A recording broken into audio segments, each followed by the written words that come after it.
नांदेड़ की धरती पर गुरु गोबिंद सिंह जी ने 9 महीने का समय बिताते हुए इतने चमत्कार किए कि नांदेड़ की धरती गुरु जी की रहमतों से भर गई। चाहे वो तख्त सचखंड श्री हजूर साहिब हो, गुरुद्वारा हीरा घाट हो, गुरुद्वारा माल टेकरी साहिब हो, गुरु गोबिंद सिंह जी जहाँ जहाँ रुके वे अपनी बख्शीशें करते गए। आज हम आपको नांदेड़ साहिब में स्थित कुछ ऐसे स्थानों पर लेकर जाएंगे जिनका इतिहास जानकर आप सभी दंग रह जाएंगे। इसके साथ ही आपको ये भी बताएंगे कि गुरु गोबिंद सिंह जी ने अपने खालसा के लिए कई सौ साल पहले क्या भविष्यवाणी की थी। ज्योति जोत समाने के बाद भी उन्होंने किसी अपने घोड़े पर सवार होकर दर्शन दिए थे और गुरु जी का वो कौन सा शानदार घोड़ा है जिसकी गुरु गोबिंद सिंह जी आज भी सवारी करते हैं।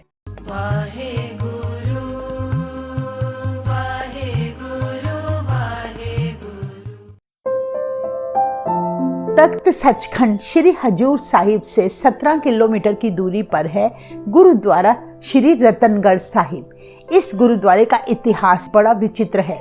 गुरु गोबिंद सिंह जी ने ज्योति जोत समाने के बाद अपने घोड़े और बाज के साथ एक रतनदास साधु को दर्शन दिए थे और उसे प्रसाद देते हुए कहा था कि तुम जाकर मेरी रोती बिलखती संगतों को सांत्वना देकर आओ, उन्हें समझाओ कि तुम्हारा गुरु कहीं नहीं गया, वे सदा ही तुम्हारे अंग संग हैं। और यह भी कहा कि जो संगतें श्रद्धा भाव से श्री गुरु ग्रंथ साहिब जी की बानी पढ़ेंगी, मैं उन्हें साक्षात दर्शन दूंगा।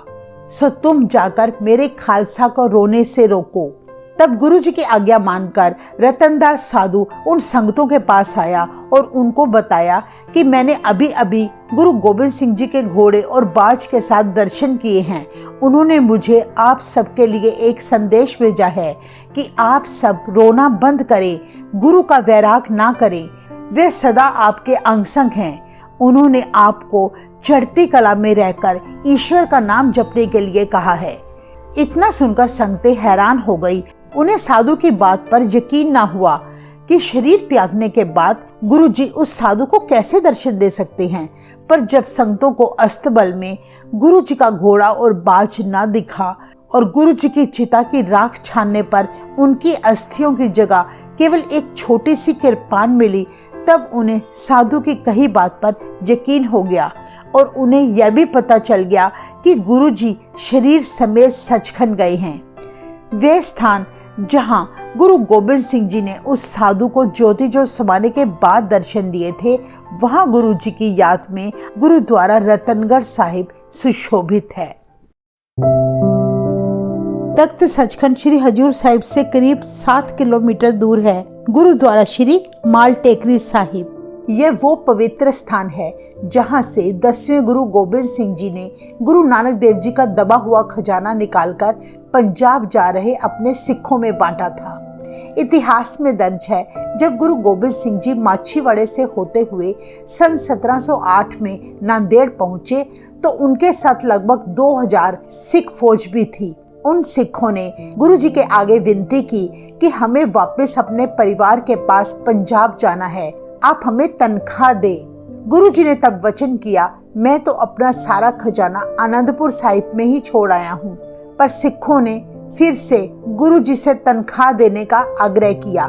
इस पर गुरु जी ने अपने 5 प्यारों में से 2 प्यारे भाई दया सिंह जी और भाई धर्म सिंह जी को माल टेकरी नामक स्थान पर जाने का हुक्म किया और कहा, सुनो खालसा बात हमारी, माल टेकरी थे जो भारी, तैथे जावो देर न लावो, ए बिद हमरो हुक्म बजावो, दियो पता तह जाए उखाड़ो, 5 हाथ खोदो देर निवारो, तैथे हमरो ए खजाना, दियो हुक्म ए बिद गुण खाना। गुरु जी ने अपने सिखों को हुक्म देते हुए कहा, सुनो खालसा, तुम इसी समय माल टेकरी स्थान पर जाकर गुरु नानक देव जी के समय का दबा हुआ खजाना लेकर आओ। धरती में 5 हाथ तक खोदने पर तुम्हें यह खजाना मिलेगा। कहते हैं तब भाई दया सिंह जी और भाई धर्म सिंह जी अपने साथ कुछ सिखों को लेकर माल टेकरी पहुंचे, जहां उन्होंने 5 हाथ तक जमीन खोदी और ढेर सारी अशर्फियां और मोहरें निकाली। फिर बैलगाड़ियों और खच्चरों में लादकर गुरु जी के पास उस खजाने का ढेर लगा दिया। गुरु गोबिंद सिंह जी ने ये जो ढाल आप देख रहे हैं, इसी ढाल में भरकर सिखों में खजाना बांटा। जिस स्थान पर गुरुजी ने खजाना बांटा था, वह स्थान आजकल गुरुद्वारा संगत साहिब के नाम से जाना जाता है, जो कि गुरुद्वारा माल टेकरी से लगभग 4 किलोमीटर की दूरी पर है। गुरुजी के 2000 सिखों में से तब 50-60 सिख ऐसे भी थे जिन्होंने गुरुजी से अपनी तनख्वाह लेने से मना कर दिया। तब गुरुजी बोले, भाई तुम भी बाकी सिखों की तरह अपने हिस्से का खजाना लेकर पंजाब चले जाओ। पर उन्होंने कहा, गुरुजी हमें माया नहीं चाहिए, हमें तो सिर्फ आप सिक्खी की दात बख्शे, हम तो आपके चरणों में ही रहना चाहते हैं। तब गुरु गोबिंद सिंह जी बड़े प्रसन्न हुए और बोले, मेरे प्यारे खालसा, हम हमेशा तुम्हारे अंग संग रहेंगे।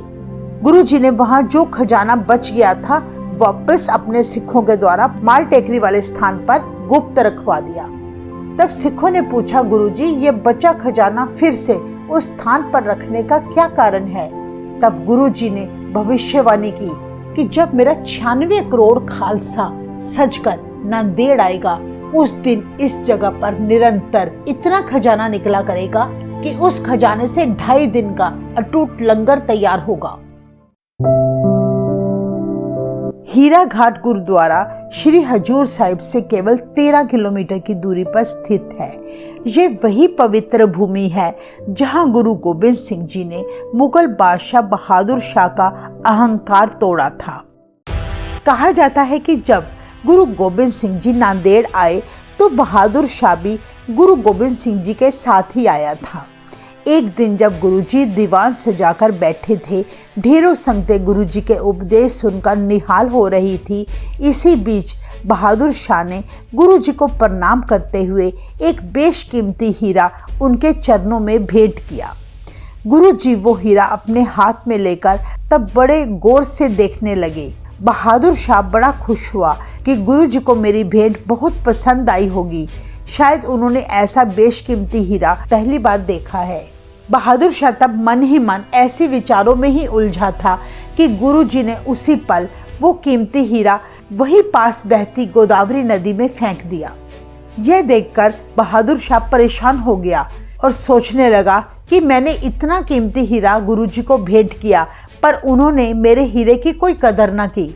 तब बहादुर शाह ने गुरुजी से कहा, गुरुजी अगर आपको मेरी भेंट स्वीकार नहीं थी तो आप मुझे वापस कर देते, पर नदी में इतना कीमती हीरा क्यों फेंका? तभी गुरुजी ने बहादुर शाह की बाजू पकड़ी और उसे गोदावरी नदी के पास ले गए और बोले, बहादुर शाह तुम नदी में हाथ मारकर अपना हीरा निकाल लो। कहते हैं जब बहादुर शाह अपने दोनों हाथों से नदी में हीरा टटोलने लगा तो एक हीरे की जगह ढेरों हीरे उसके हाथ में आ गए। बहादुर शाह इतने हीरे देखकर बड़ा हैरान रह गया और सोचने लगा कि मुझे गुरुजी को एक हीरा भेंट करके ऐसा महसूस हुआ जैसे ये गुरुजी के लिए सबसे बेशकीमती भेंट होगी। शायद गुरुजी ने पहले कभी ऐसा हीरा ना देखा होगा, पर गुरुजी के पास ढेरों हीरे देखकर वह बोला, अगर महाराज आपके पास इतने बेअंत हीरे हैं तो आप हीरों का महल क्यों नहीं बना लेते? गुरुजी बोले, गोबिंद सिंह सच का व्यापारी है, कच का नहीं। जिसका अर्थ है कि गुरु गोबिंद सिंह जी सच का व्यापार करता है, झूठ का नहीं। दुनियावी माया उनके लिए झूठ के जैसी है। लोगों के लिए हीरा चाहे कितना भी कीमती क्यों ना हो, पर वह हीरा गुरु गोबिंद सिंह जी की कीमत नहीं पा सकता। इस तरह गुरु गोबिंद सिंह जी ने अपने इस कौतुक के द्वारा हिंदुस्तान के बादशाह का अहंकार तोड़ा। जहां पर यह घटना घटित हुई थी, आज इसी स्थान पर गुरुद्वारा हीरा घाट स्थित है। इस स्थान से जुड़ी बेहद हैरान कर देने वाली बात अब हम आपको बताने जा रहे हैं। तख्त सचखंड श्री हजूर साहिब से लगभग 1 किलोमीटर की दूरी पर एक अस्तबल है, जहां गुरु गोबिंद सिंह जी का सफेद रंग का घोड़ा आज भी मौजूद है। इस घोड़े का नाम सिखों ने बड़े प्यार से अनमोल सिंह रखा है। ऐसा कहा जाता है कि इस घोड़े पर गुरु गोबिंद सिंह जी सवारी करते हैं। आज तक कभी भी कोई व्यक्ति इसकी सवारी नहीं कर पाया। किसी में इतनी शक्ति नहीं कि वो इस पवित्र घोड़े की सवारी कर सके। नांदेड़ में वैसाखी होला महल्ला वाले खास दिनों में जब विशाल नगर कीर्तन होते हैं, मोहल्ले निकाले जाते हैं, उस समय यह घोड़ा अनमोल सिंह, जिसे 1.25 मन सोने की काठी पहनाई जाती है और माना जाता है कि इस नगर कीर्तन में गुरु गोबिंद सिंह जी खुद इस घोड़े की सवारी करते हैं। नांदेड़ के संतों का मानना है कि इस नगर कीर्तन में गुरु गोबिंद सिंह जी खुद हाजिर होते हैं। वे खुद इस घोड़े पर सवार होकर चलते हैं, इसीलिए इस घोड़े को एकदम से बड़ा पसीना आता है। उसकी चाल भी ऐसे दिखती है जैसे बड़ा भार हो उस पर। यही कारण है कि हर कोई सिख गुरु गोबिंद सिंह जी के इस घोड़े से बड़ा प्यार करता है। 27 साल की उम्र होने पर भी यह घोड़ा बड़ा फुर्तीला दिखता है। यह बहुत ही प्यारा घोड़ा है जो आज भी गुरु गोबिंद सिंह जी की सवारी की सेवा कर रहा है। सिख सेवादारों ने इस घोड़े के रहन सहन का शाही प्रबंध किया है। नांदेड़ में जो भी संगतें तख्त श्री हजूर साहिब जी के दर्शन करने आती हैं, वे इस स्थान पर जरूर आती हैं। यह अस्तबल गुरुद्वारा बोली दमदमा साहिब के बिल्कुल साथ ही मौजूद है, जो तख्त सचखंड श्री हजूर साहिब से 1 किलोमीटर की दूरी पर है। श्री हजूर साहिब की एक साखी बड़ी प्रचलित है, जिसे सुनकर पता चलता है कि गुरु गोबिंद सिंह जी नांदेड़ में सदा हाजिर हजूर है। नांदेड़ की इस धरती पर गुरु गोबिंद सिंह जी का एक प्यारा सेवक रहता था, बाबा निधान सिंह, जिनका जन्म सन 1882 में पंजाब के होशियारपुर में हुआ था। बचपन से ही वे प्रभु भक्ति में लीन रहा करते थे। 18 साल की उम्र में वे फौज की नौकरी करने झांसी चले गए। नौकरी चाहे जरूरत थी, पर दिलो दिमाग हमेशा प्रभु भक्ति से ही जुड़ा रहता। एक दिन नौकरी के दौरान उनका ध्यान प्रभु भक्ति में लग गया और वे उस दिन की परेड में जाना भूल गए। कुछ समय बाद उन्हें परेड करना याद आया तो वे अंग्रेज अफसर के पास जाकर बोले, मेरा नाम आज की परेड से काट दो क्योंकि मैं परेड में नहीं आ सका। तब उस अंग्रेज अफसर ने कहा, निधान सिंह, तुम कैसी बात करते हो? आज तो तुम परेड में सबसे आगे खड़े थे। रजिस्टर पर अपनी हाजिरी लगी देखकर वे बड़े हैरान होकर सोचने लगे कि मेरी जगह परेड करने वाले, हे मेरे प्यारे सतगुर, मैं फौज की नौकरी क्यों करूं? तेरी बंदगी क्यों ना करूं? कहते हैं कि फौज की नौकरी छोड़कर तब बाबा निधान सिंह तख्त श्री हजूर साहिब नांदेड़ आकर रहने लगे। 12 साल उन्होंने वहां रहते हुए सेवा की। बाबा निधान सिंह अपने पास 2 मिट्टी के बर्तन रख लिया करते, एक में पानी भर लेते और दूसरे में भुने चने। जो मुसाफिर वहां से गुजरते उन्हें एक मुट्ठी चने दिया करते और उन्हें पानी पिलाकर इस तरह सेवा करते। कहते हैं तब उनका नाम सारे नांदेड़ में फैल गया। उनकी प्रसिद्धि देखकर कुछ गुरु घर के सेवक उनसे बड़ी ईर्ष्या करने लगे। आए दिन बाबा निधान सिंह जी को वे परेशान करने लगे, गालियां देने लगे। कई बार तो उन्हें गुस्से में आकर मार भी दिया करते। रोज रोज के कलेश से दुखी होकर तब बाबा निधान सिंह ने विचार बनाया कि क्यों ना मैं पंजाब लौट जाऊं, वहीं पर सेवा करूंगा। तब वे हजूर साहिब से चलकर नांदेड़ स्टेशन पर बैठ गए। ट्रेन का इंतजार करते करते वे प्रभु ध्यान में जुड़ गए। अचानक उनके साथ एक करिश्मा हुआ। बाबा जी को बड़ा तेज प्रकाश दिखाई दिया और उन्होंने अपने सामने गुरु गोबिंद सिंह जी घोड़े पर सवार, हाथ में बाज लिए अपने सामने आते देखे। वे ऐसा नजारा देखकर बड़े भावुक हो गए। अपने आंसुओं से गुरु जी के चरण धो दिए। गुरु गोबिंद सिंह जी ने बाबा निधान सिंह जी के सिर पर हाथ रखकर कहा, निधान सिंह, कहाँ जाने की तैयारी है? उन्होंने कहा, हे सच्चे पातशाह, आप तो अंतर्यामी हैं। नांदेड़ में ईर्ष्यालु लोग मुझे पूरे मन से सेवा नहीं करने दे रहे, इसलिए मैं वापस पंजाब में जाना चाहता हूँ और वहाँ पर अब मैं सेवा किया करूँगा।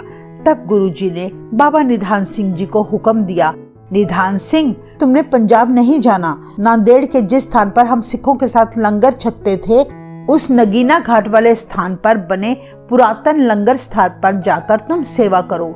इस तरह उस स्थान को जाकर प्रकट करो। अब से तुम्हें कोई तंग नहीं करेगा। गुरुजी ने बाबा निधान सिंह जी को वर देते हुए कहा, खीसा मेरा हाथ तेरा। खीसा यानी जेब मेरी, यानी पैसा मेरा, और हाथ तेरा, कि अब से तुम्हें धन की कभी कमी नहीं आएगी। और इसी स्थान पर आजकल गुरुद्वारा लंगर साहिब सुशोभित है। वो दिन जब बाबा निधान सिंह जी भुने चने और पानी की सेवा किया करते थे, और आज गुरुद्वारा लंगर साहिब में देसी घी के पकवान तैयार हुआ करते हैं। बाबा जी के द्वारा चलाए गए इस लंगर को करीब 100 साल से अधिक समय हो चला है। उनके नाम से यह लंगर आजकल बहुत बड़े स्तर पर तैयार किया जाता है। इस तरह गुरु जी के वचन पूरी तरह सच साबित हुए, खीसा मेरा हाथ तेरा। तो ये थी कुछ अद्भुत बातें श्री हजूर साहिब और नांदेड़ में स्थित गुरु गोबिंद सिंह जी की याद में बने ऐतिहासिक गुरुद्वारों की। सभी गुरुद्वारों की मैप लोकेशन आप डिस्क्रिप्शन और कमेंट बॉक्स में भी देख सकते हैं। आप सबने श्री हजूर साहिब की पार्ट 1 वीडियो बहुत पसंद की थी। अभी तक अगर किसी ने वो वीडियो नहीं देखी तो स्क्रीन पर मौजूद वीडियो पर क्लिक करके आप देख सकते हैं। वाहिगुरु जी का खालसा, वाहिगुरु जी की फतेह।